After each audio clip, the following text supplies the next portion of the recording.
Misterio de fe. Católico. Esto es lo que creemos. Esto es lo que celebramos. Y esto es lo que vivimos. Misterio de fe. Comenzamos. Permítanme gritarlo.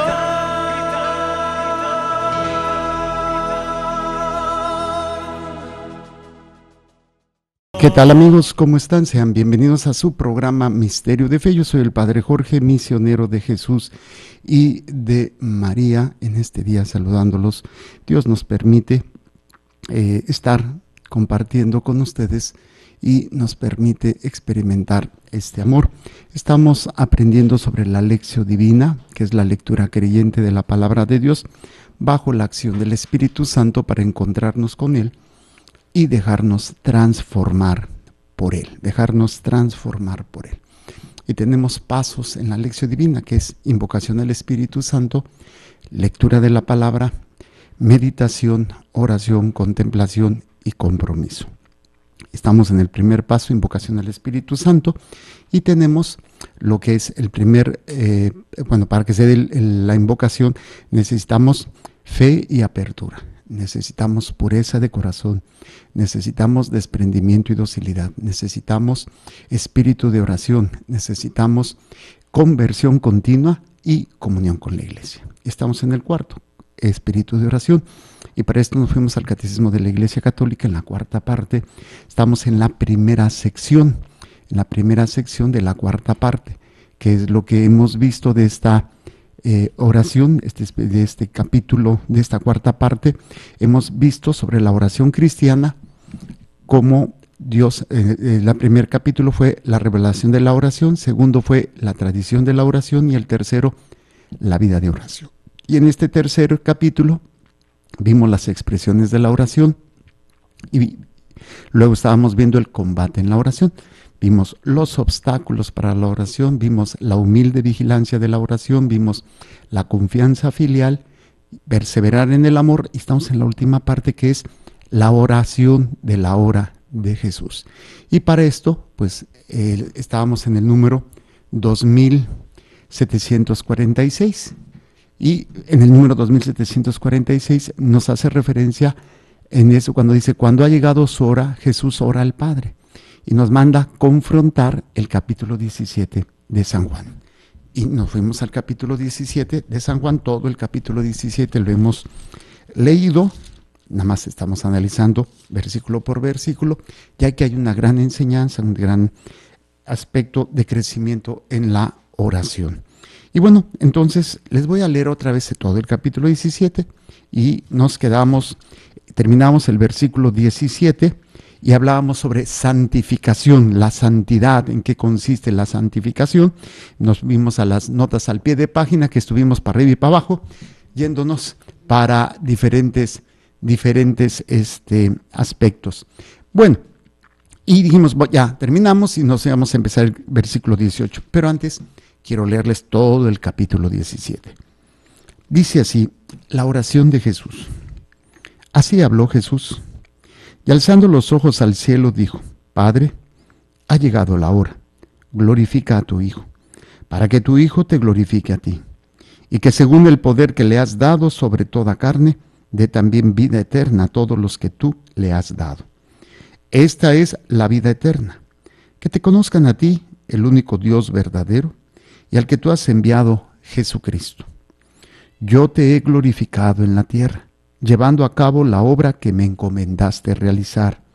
Ahora, Padre, glorifícame tú junto a ti, con la gloria que tenía a tu lado antes que el mundo fuese. He manifestado tu nombre a los hombres, que tú me has dado tomándolos del mundo. Tuyos eran y tú me los has dado, y han guardado tu palabra. Ahora ya saben que todo lo que me has dado viene de ti, porque las palabras que tú me diste se las has dado a ellos.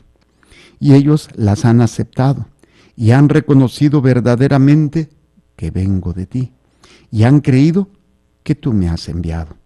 Por ellos ruego, no ruego por el mundo, sino por los que tú me has dado, porque son tuyos. Y todo lo mío es tuyo y todo lo tuyo es mío, y yo he sido glorificado en ellos. Yo ya no estoy en el mundo, pero ellos sí están en el mundo y yo voy a ti, Padre Santo. Cuida en tu nombre a los que me has dado, para que sean uno como nosotros.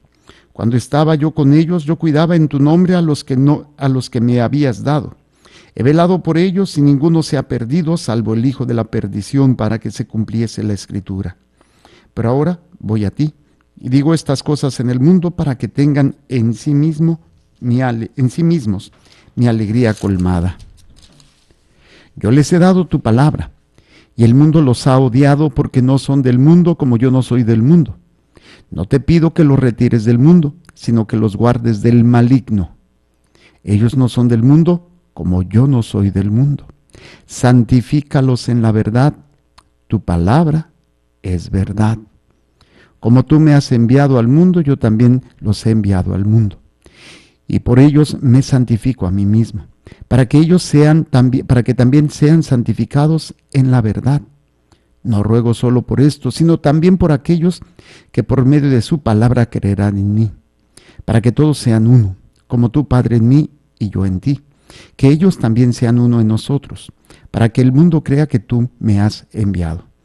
Yo les he dado la gloria que tú me diste, para que sean uno como nosotros somos uno, yo en ellos y tú en mí, para que sean perfectamente uno, y el mundo conozca que tú me has enviado, y que los has amado a ellos como me has amado a mí. Padre, los que tú me has dado, quiero que donde yo esté, estén también conmigo, para que contemplen mi gloria, la que me has dado, porque me has amado antes de la creación del mundo. Padre justo, el mundo no te ha conocido, pero yo te he conocido y estos han conocido que tú me has enviado. Yo les he dado a conocer tu nombre y se lo seguiré dando a conocer, para que el amor con que tú me has amado esté en ellos y yo en ellos. Entonces vimos el versículo 17 y estuvimos viendo la santidad. Nada más quisiera agregar un aspecto en este versículo. Dice, santifícalos en la verdad. Y la siguiente parte dice, tu palabra es verdad. Es como un silogismo, cambiémoslo. Santifícalos en la verdad. ¿Y cuál es la verdad? Tu palabra. Entonces, ¿cómo podemos ser santos? ¿O cómo somos santificados? Con su palabra. Por eso es tan importante conocer, amar, alimentarte de la palabra de Dios, que es la manera de la vida de santidad. Solamente a través de la palabra, o sea, conocer a Dios, escuchar a Dios, obedecer a Dios, es como voy a encontrar la verdadera santidad. Si no, no hay santidad. Decía, no me acuerdo quién decía, pero decía, en este sentido, el vivir la fe es esa experiencia donde nosotros como cristianos entendemos y conocemos que Dios pone todo, o sea, Dios va a hacer todo. Así sería una frase, no recuerdo quién la dijo, pero decía así, Dios pone casi todo y tú pones casi nada, pero Dios no pone su casi todo si tú no pones tu casi nada. O sea, un entendimiento muy claro, o sea, Dios puede hacerlo todo en nosotros, todo, pero tienes que poner tu casi nada para que Él haga todo lo demás. Pero nos resistimos, no creemos, no nos santificamos, y es a través de la palabra donde podemos obtener todo eso necesario para que nos pongamos nuestro casi nada. ¿Y cuál es nuestra casi nada? Pues realmente es nuestra voluntad. Es poner nuestra voluntad en manos de Dios para que Él haga casi todo. Y ahí es donde vamos nosotros entendiendo precisamente. Ellos nos, digo, santifícalos en la verdad, tu palabra es verdad. Entonces, yo voy a aprender o yo voy a vivir la santidad en la medida en que yo haga mía, entienda lo que es la verdad, lo que es la palabra de Dios. Bueno, esto nada más como el comentario al último versículo que habíamos visto. Vámonos al versículo 18, que dice así: como tú me has enviado al mundo, yo también los he enviado al mundo. ¿Qué quiere decir? ¿Para qué Dios envió a su Hijo? Para salvarnos. Entonces, ¿para qué envió Jesús a sus discípulos? Para que seamos salvados en Jesucristo. Y todos nosotros recibimos la misma misión. De hecho, el día de nuestra confirmación se nos envía como soldados de Cristo a hacer esta obra. Entonces, ¿para qué es mi matrimonio? Para que sean salvados mi esposo, mis hijos. ¿Para qué es mis amistades? Para que sean salvados, porque yo soy enviado. El envío no es solamente cuando estoy en la iglesia, no es solamente cuando estoy en un apostolado, no solamente es cuando tengo puesto el uniforme de católico y estoy haciendo algo. No, la misión es porque el uniforme siempre lo tengo que traer. Entonces, yo soy enviado por Dios a esos ambientes donde donde yo vivo, o sea, esas amistades, esas situaciones, para que ellos sean salvados, para que encuentren esa salvación en medio de todo lo que ellos están viviendo.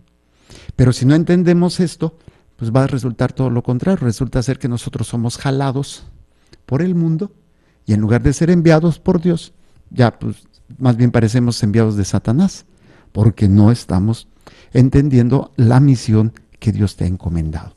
Esto yo trataba de compartirlo un poco en la misa del domingo con los niños, que yo les decía a los niños, ¿con qué facilidad puede una persona olvidar para qué sirve la ropa? ¿En qué consiste? O que hayas nacido en un lugar donde no se use la ropa, como en algunas zonas selváticas o abandonadas, o no han llegado a la civilización y los nativos andan desnudos. Tú les presentas ropa y no saben cómo usarla. O los niños, ¿cómo aprendieron a vestirse? Porque papá y mamá todos los días lo visten hasta que aprende a vestirse. Pero si un día unos papás deciden que sus hijos no se van a vestir más y les gusta a los niños y crecen así, y los niños a su vez a sus hijos les enseñan así, va a llegar un momento en que se les va a olvidar cómo usar la ropa. Pues es exactamente el planteamiento que nosotros tenemos en nuestra fe. Adán y Eva sabían cómo usar la ropa de la fe, esa dignidad que Dios les había dado. Viene el pecado original y se rompe, pero todavía ellos tenían una cierta conciencia de Dios. Caín y Abel, Caín mata a su hermano, tenía cierta conciencia de Dios, pero conforme van pasando las generaciones, esa conciencia de Dios se va perdiendo, ya no se va teniendo, hasta que llega un momento en que las personas dejan de tener esa conciencia. Y entonces cae lo que decíamos, el diluvio universal. ¿Por qué se vino? Porque todo el mundo era una maldad, o sea, había caído en la degeneración. Se vuelve a restablecer Noé y sus hijos. Noé tiene una relación con Dios, pero sus hijos muy poca. Y los hijos de los hijos van perdiendo y se van desviando. Entonces Dios empieza a reestructurar esta relación a través de un hombre. Llama a Abraham. De Abraham a Isaac, de Isaac a Jacob, de Jacob sus 12 hijos, se forman las 12 tribus de Israel y los llama, los libera de Egipto a través de Moisés y los llama, les decía, ¿no?, a la primera asamblea, la primera iglesia. Asamblea es cuando te convoca Dios, Dios convoca al pueblo. ¿Para qué? Para liberarlo. Y Dios lo ha liberado y congrega a ese pueblo. Entonces, ¿qué es lo que Dios da en ese momento al pueblo? Los 10 mandamientos.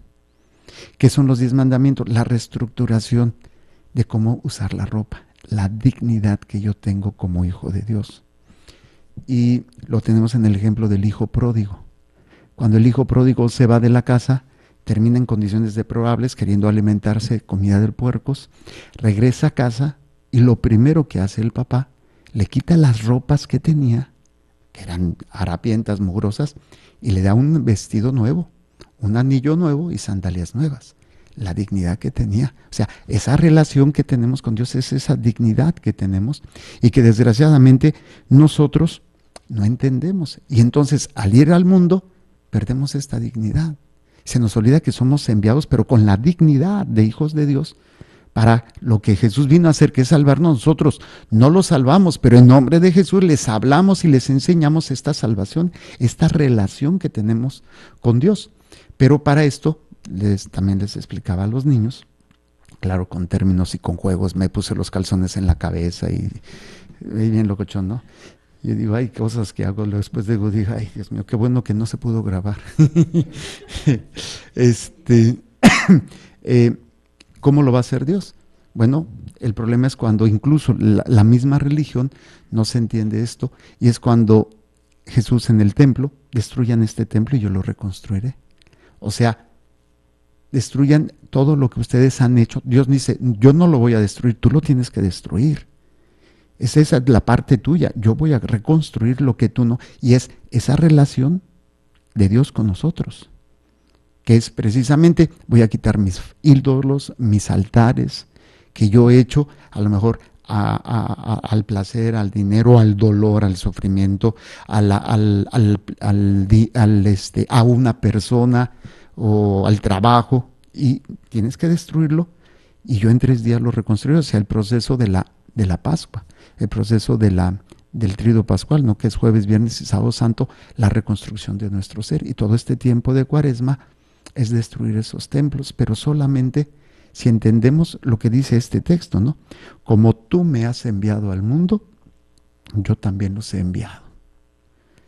Y hay algo bien interesante, eran unos cobardes, los apóstoles eran unos cobardes, porque vieron todo lo que Jesús hizo, pero ninguno se sostuvo a la hora de los cocolazos. ¿Qué fue? Que estos cobardes que tuvieron a Jesús y no supieron defenderlo, después se vuelven unos valientes y hasta dan la vida. Este sentido de ser enviados, este sentido de la dignidad, de la nueva vestidura de hijos de Dios, pero con el sentido también de la salvación de las almas.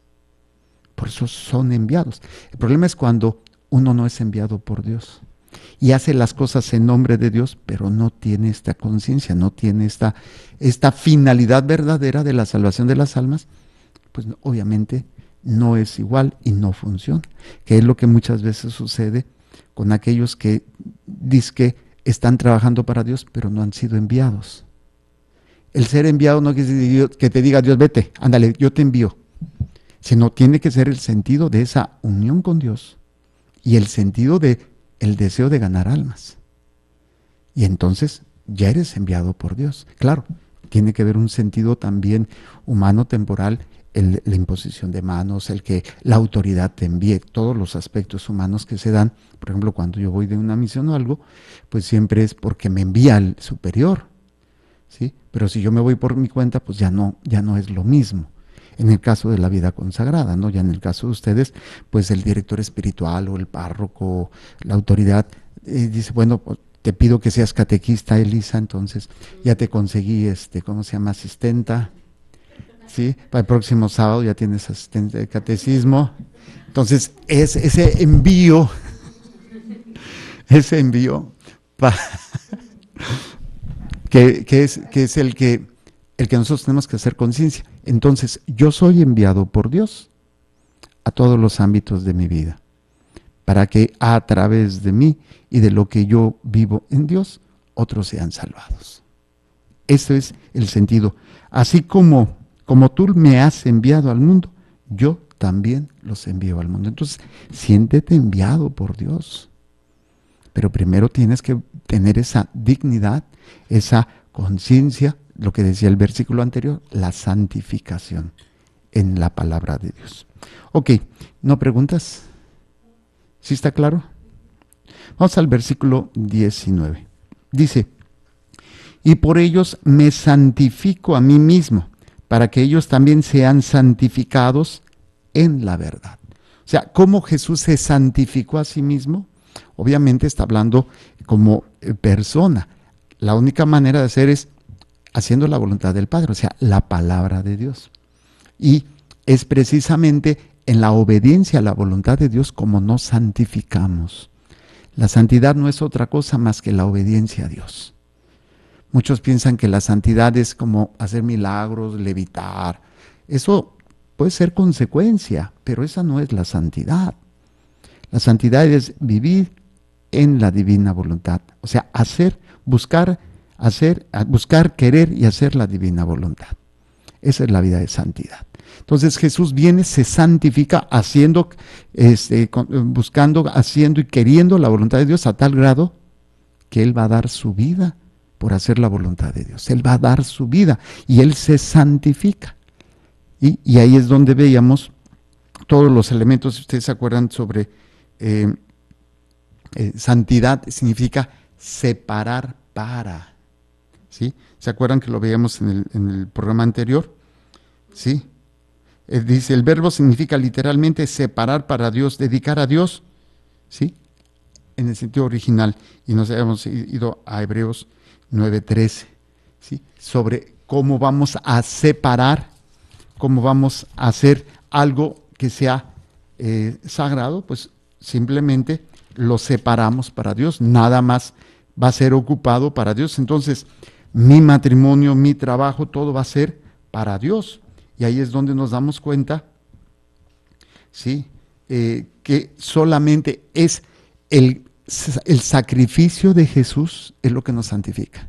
O sea, está representada en su sangre, ¿sí? Que era la de los machos cabríos que se usaba en el Antiguo Testamento los judíos. Para purificar al pueblo se sacrificaba un macho cabrío, sin defecto, sin mancha, y la sangre se asperjaba sobre el pueblo judío para ser purificado. Aquí el cordero es Jesús sin mancha, sin pecado, y esa sangre nos santifica. O sea, nos hace recordar, nos ha rescatado de la vida de pecado, pero nos da también esa vida de santidad, que es la que nosotros tenemos que ir descubriendo, ¿sí? Y dice precisamente en este texto, que es el que habíamos visto, de 9:13, sí, que era el que habíamos visto anteriormente. Pues si la sangre de machos cabríos y de toros y la ceniza de una becerra santifican con su aspersión a los contaminados en orden a la purificación de la carne, cuanto más la sangre de Cristo, que por el Espíritu eterno se ofreció a sí mismo, sin tacha a Dios, purificará de las obras muertas nuestra conciencia para rendir al Dios culto, al Dios vivo. O sea, nosotros somos santificados, ¿sí? A través de el sacrificio. Entonces, Jesús se santifica y los que están con él serán santificados. La santidad viene de Dios. Nadie se hace santo por sí solo. La santidad viene de Dios.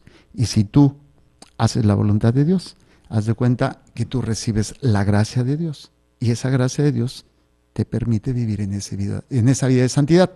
Repito, la santidad es, tu vida está apartada para Dios. Mi matrimonio, todo lo que hago es para Dios. Que si me voy a pintar el pelo, dices, a ella, entonces, ¿cómo será? ¿Cómo podemos vivir nuestra... Bueno, estamos en un tiempo muy intenso y cuando se vive la Cuaresma es un tiempo de conversión. ¿Cómo puedo estar viviendo en conversión continua? Muy sencillo. Esto que hago le agrada a Dios. Y ya. O sea, que esto sea voy a empezar a hacer esto, le agrada a Dios. ¿Es algo de acuerdo? Pues no creo que se enoje. Entonces ya no estás buscando agradarlo. O sea, ¿esto le agrada a Dios o no le agrada a Dios? Y ahí es cuando yo voy a empezar a vivir esa vida de santidad, porque voy a buscar hacer lo que le agrada a Dios y voy a empezar a vivir la santidad. Por eso dice, por ellos me santifico a mí mismo para que ellos también sean santificados en la verdad. Vamos a la nota al pie de página de 17:19. 17:19. Y dice así, Jesús, ¿ya lo encontramos? Jesús se santifica presentándose al Padre para ser uno con Él y ante los hombres como la revelación perfecta. Pide que sus discípulos vivan en la verdad de Dios, santificados por la fe en el Padre que Él les ha revelado. ¿Sí? Entonces, volvemos, ¿qué es la santidad? Apartar solamente para Dios. Por eso dice, Jesús se santifica. ¿Qué quiere decir? Todo lo he hecho por ti. Todo lo he tratado de hacer agradándote a ti. Desde la obediencia de hacerse carne, porque Jesús en obediencia se encarna en María. Ahí ya empieza la obediencia. Y toda su vida va a ser una obediencia continua, a tal grado de llevar al grado máximo de la obediencia, la entrega de su vida, de su voluntad y de su vida. Por eso se presenta ante el Padre santificado. ¿Y para qué es la santidad? Para unirme a Dios. Incluso, ¿se acuerdan los 8 pasos de la oración? Que es, fíjense, Decimos, Dios habla, yo escucho, yo obedezco, yo rezongo, yo me someto, yo sirvo. Me faltó una. Es Dios habla, yo escucho. Dios habla, yo escucho, yo ándale, sí, cierto, me faltaba esa, y sí, me falta una. Dios habla, yo escucho, yo me convierto, yo obedezco, yo cuestiono, yo me someto, yo sirvo y yo me uno a la divina voluntad, que al final de cuentas, que es la santidad. Estar unido en la divina voluntad no es otra cosa más que estar en santidad. Por eso dice en la nota al pie de página, Jesús se santifica presentándose al Padre para ser uno con Él. O sea, todo el que vive en santidad termina en unión con Dios. El problema es cuando nosotros no somos santos. No podemos unirnos a Dios. Algo sucio no se puede unir a algo limpio. ¿Y qué es lo que necesitamos? Purificarnos. Por eso está el purgatorio, para purificar todo aquello que no supimos entregarle a Dios estando en esta vida y que lo hicimos nada más para nosotros. Y este proceso de purificación, de purga, es el tiempo necesario para un día podernos unir completamente a Dios. Si no nos podríamos unir a Dios de esa manera, ¿por qué? Porque seríamos destruidos. O sea, no hay manera que una criatura en forma impura pueda acercarse a Dios. Por eso es tan importante la santidad, vivir en la santidad. Y esto nos lleva a que cada uno de nosotros entendamos lo que el Señor nos invita, que es presentarnos al Padre. Entonces, imagínense, al final del día, presentarle a Dios lo que hicimos. Todo lo que hicimos y que fue agradable a Él, al final de nuestro día, para saber si vivimos en santidad ese día o no vivimos en santidad ese día. Por eso al final del día, lo que hice agradó a Dios o no agradó a Dios. Es interesante entender, por eso la santidad se presenta, Jesús se santifica presentándose ante el Padre para ser uno con Él. O sea, hay que hacer uno con Él. Y esto solamente se logra en haciendo la divina voluntad, ¿sí? Que es el proyecto más importante que tenemos. Y ante los hombres, se presenta ante el Padre como para unirse con Él, se santifica ante el Padre y a su vez a los hombres los lleva en unión con el Padre. Entonces Jesús se agarra de la mano del Padre y de la otra mano estamos nosotros. ¿Para qué? Para unirnos al Padre. Pero no puede unirnos si no estamos santificados, o sea, si no vivimos en la divina voluntad. Si vivimos en la divina voluntad, estamos santificados y se nos lleva al Padre. Pero si por alguna causa no estamos santificados, quiere decir que necesitamos ser purificados. Por eso el purgatorio que les decía. Entonces pasamos un tiempo en el purgatorio mientras Jesús está esperando que salgamos del purgatorio para unirnos al Padre, porque Él está en esa unión perfecta. Jesús se santifica presentándose ante el Padre para ser uno con Él y ante los hombres como la revelación perfecta. Pide que sus discípulos vivan en la verdad de Dios. O sea, vivan en la santidad. En la santidad. O sea, precisamente dice adelante, ¿no? Santificados por la fe en el Padre que Él les ha revelado. Tradúceme santificados en la fe. ¿Cómo traducirían santificados? Pero sí, pero traduzcan. Quiten la palabra fe con lo que hemos aprendido. ¿Qué es la fe? Santificados en la obediencia al Padre. Esa es la verdad, vivir en la obediencia a Dios. ¿Sí? Esto es algo, decía un padre que santificaron, un padre español, jesuita, decía, haz todo lo que Dios quiere y haz todo lo que Dios quiere y ama todo lo que Dios hace. Ese es el secreto de la felicidad. Haz todo lo que Dios quiere y ama todo lo que Dios hace. Ese es el secreto de la felicidad. Haz todo lo que Dios quiere, o sea, haz la voluntad de Dios y ama la voluntad de Dios, y ese es el secreto de la felicidad. O sea, se vale pedir lo que quiero, pero al final cuentas, si no se da lo que yo quiero y se presenta esto, pues esto es lo mejor y esto es lo que quiero, porque es lo que Dios permite. Y ahí es donde uno dice, ay Padre, pero ahí es donde entra la verdadera santidad. El enamoramiento de la divina voluntad para llegar a ser lo que tengo que ser. Entonces, haz lo que Dios quiere y ama lo que Dios hace. Ese es el secreto de la verdadera felicidad de los santos. Tú puedes ver a hombres, hay una anécdota muy simpática de un turista que va a una ciudad y oye hablar de una persona santa, de una persona muy sabia, y quiere ir a conocerlo, y llega a su casa, llega a una casita muy sencilla, muy simple, y es una persona muy alegre, tiene una camita, tiene solamente un closet donde tiene 3 camisas, que es lo único que usa, y entonces el turista se queda así, pues él esperaba una persona sabia, con muchas cosas, y dice, ¿dónde están tus muebles? ¿Dónde está tu riqueza? Y le dice, la persona dice, ¿y dónde está tus muebles y dónde está tu riqueza? Le dice el sabio o el santo al turista, dice, pues yo no los traigo conmigo, soy turista. Dice, yo también soy turista en este mundo. Entonces, esa es la verdadera riqueza, esa es la verdadera felicidad, donde uno puede vivir sin estar supeditado, porque tu felicidad, tu riqueza y tu fuerza está en vivir en Dios. Y ahí es donde vive esa persona, lo que yo les decía, haz lo que Dios quiere y ama lo que Dios hace. Ahí es la verdadera felicidad del hombre.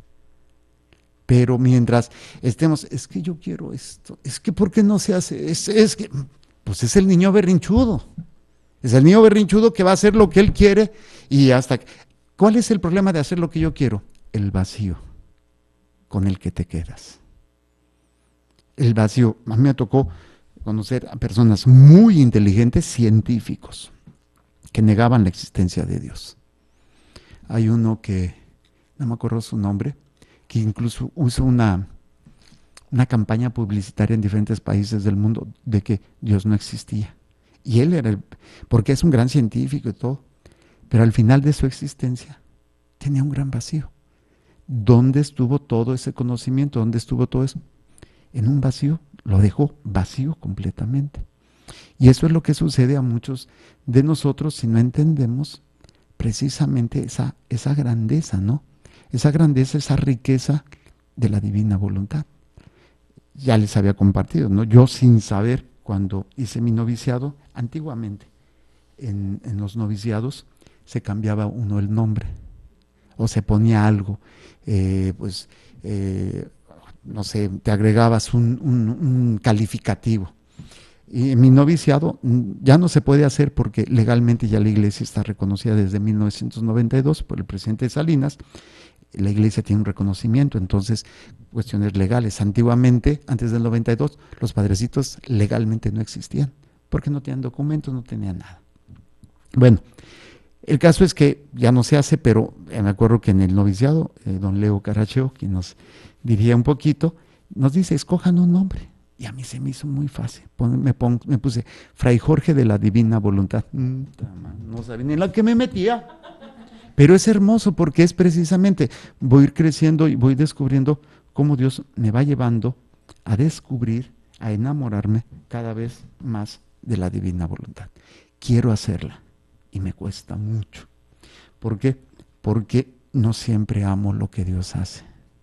No siempre hago lo que Dios pide. Y ahí es donde dices, oh, híjole, ¿qué me pasa, no? ¿Qué está sucediendo? Por eso es tan hermoso entender toda esta dinámica de la divina voluntad, de la santidad, de la obediencia a Dios, que todo está ligado. Jesús viene a santificarse uniéndose al Padre en la divina voluntad y llevándonos a nosotros a esa experiencia de unidad. Bueno, con esto terminaríamos. Dice, pide que sus discípulos, nota al pie de página, pide que sus discípulos vivan en la verdad de Dios, santificados por la fe, o sea, santificados por la obediencia a la palabra de Dios, santificados por la fe en el Padre. El Padre envía a su Hijo y su Hijo nos da la palabra. Entonces, si yo escucho la palabra, me santifico por el Hijo, que a su vez me santifico por el Padre. Por eso dice, santificados por la fe en el Padre, que Él les ha revelado. Que es Jesús que viene a revelarnos, pues quién es nuestro Padre. Muy bien, esto sería el versículo 19. Vamos al versículo 20. Dice, no ruego solo por estos, sino también por aquellos que por medio de su palabra creerán en mí. Qué hermoso cuando hay personas que creen en Dios por tus acciones. No solamente tus palabras, tus acciones. Hay una frase que me encanta, dice, lo que haces grita tan fuerte que no escucho lo que dices. Porque pues las palabras, cualquiera habla, pues ya ven, estoy hablando yo, pues, cualquiera habla, cualquier espécimen raro con patas y pelo y boca puede hablar, pero vivirlo, eso es otro rollo. Lo que haces grita tan fuerte que no oigo lo que dices. Y ahí es donde uno dice, wow, qué importante, porque el Señor habla precisamente. ¿Cuántos han creído por las palabras que haces? No las palabras que dices, o sea, tus actos. Las palabras que haces son más importantes que las palabras que dices. ¿Cuántos creen? Y aquí estoy refiriéndome a ustedes, laicos. No me estoy refiriendo a que todas las personas, no. ¿Cuántas personas creen por lo que tú haces? Me refiero a tus seres queridos, tus compañeros, hasta tus enemigos. ¿Cuántos creen? Y ahí es donde dices, y el Señor dice, ruego por ellos, pero no solo por ellos, no ruego solo por estos, sino también por aquellos que por medio de su palabra creerán en mí. ¿Para qué hago lo que hago? Para que crean en Dios. Pero cuando hago lo que hago para que me quieran a mí, pues ya chafiaste. Y esto es interesante, esto se entiende más o está más claro con un sacerdote, pero también se aplica para las relaciones humanas, ¿sí? ¿Para qué mi relación con mi esposo, con mi esposa, con mis hijos? Para que crean en Dios. ¿Para qué educo a mis hijos? Para que crean en Dios. ¿Para qué los regaño? Para que crean en Dios. ¿Para qué los amo? Para que crean en Dios. O sea, las palabras. Obviamente tiene que haber la enseñanza de la fe. Y esto es tarea de los papás. Hay que enseñar a los hijos nuestra fe. Porque a veces le dejamos al pobre catequista que a veces no sabe ni qué dice, que pues, los eduquen en la fe. No, ellos nada más están para informar unos aspectos, pero realmente quien educa en la fe son los padres. Entonces, yo tengo que hacer que mis hijos, a través de mis palabras, la enseñanza, y a través de mis palabras vividas, o sea, mis obras, crean en Dios. ¿Tus hijos creen en Dios por tus obras? ¿Por lo que les has enseñado? ¿Tu esposo, tu esposa creen en Dios? ¿Tus amigos creen en Dios por lo que tú has enseñado? Y luego dice, hay un asterisco, dice, creerán en mí. Vamos al versículo 20, ya está abajo. Dice, Jesús ora finalmente, de los versos 20 al 26, dice, por la iglesia de los creyentes. O sea, aquí ya empieza a hablar de todos los que van a seguir a los discípulos por las palabras que ellos van a vivir y van a hacer. Jesús empieza a orar por todos nosotros. Ya desde aquí Jesús está orando por nosotros, que son todos los creyentes. Aquí la vamos a dejar, se nos ha acabado el tiempo. Quedamos en el versículo 20 de San Juan, capítulo 17. Estamos en el número 2746, la hora de Jesús. Estamos meditando el capítulo 17 de San Juan. Llevamos ya 19 versículos, 20 versículos, terminamos el 20. Podríamos hacer un pequeño repaso del 20 sobre esta situación de la intercesión, como Dios nos invita a que crean Por eso Jesús va a interceder por nosotros. Bueno, Jesús va a orar por nosotros, por todos los que nosotros hayamos logrado que creyeran en Él por nuestras obras. Por eso dice, no ruego solo por esto, sino también por aquellos que por medio de su palabra creerán en mí. Ora porque somos sus discípulos, sus apóstoles, pero ora también porque nosotros aprendimos por otros la fe. Y esto se va dando en sucesión. Bueno, aquí le vamos a dejar. Que el Señor les bendiga y les proteja, haga resplandecer su rostro sobre ustedes y les conceda su favor, que el Señor les mire con benevolencia y les conceda la paz. Amén. Jesús, que tu sangre pura y sana circule en estos cuerpos enfermos y que tu cuerpo puro y sano transforme estos cuerpos débiles y que una vida sana y vigorosa palpite dentro de ellos, y la bendición de Dios Todopoderoso, Padre, Hijo y Espíritu Santo, descienda sobre ustedes y permanezca para siempre. Muchísimas gracias. Recuerden, Dios es amor y te ama. Creer, celebrar y vivir tu fe es el reto de hoy. Misterio de fe.